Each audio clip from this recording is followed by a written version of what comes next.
நான் எண்ணெய் சட்டி வச்சு எண்ணெய் ஊற்றிட்டேன். இப்போ வந்து எண்ணெய் காஞ்சிருச்சு. 1 ஸ்பூன் கடுகு சேர்த்துக்கிறேன். அது கூட பெருங்காயம் சேர்த்துக்கிறேன். அது கூட கொஞ்சமாக நான் வரமிளகாயும் சேர்த்துட்டேன். இப்போ வந்து கொஞ்சமாக கருவேப்பிலை சேர்த்துட்டேன்.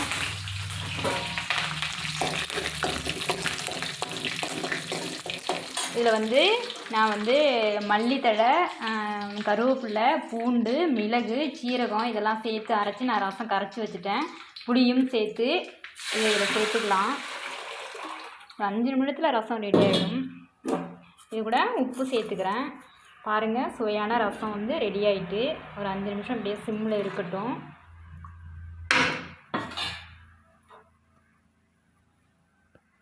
கோழியில் ரசம் நல்லா கொதித்து வர ஆரம்பிச்சிட்டு, நான் என்ன ரொம்ப நேரம் ரசம் கொதிக்க விட வேண்டியதில்லை. நம்ம இந்த ஸ்டேஜில் வந்து நம்ம நறுக்கி வச்சுருக்க கொத்தமல்லியை வந்து தூவி நம்ம ரசம் இறக்கி கொண்டே தான். பார்க்குறதுக்கே கலர்ஃபுல்லாக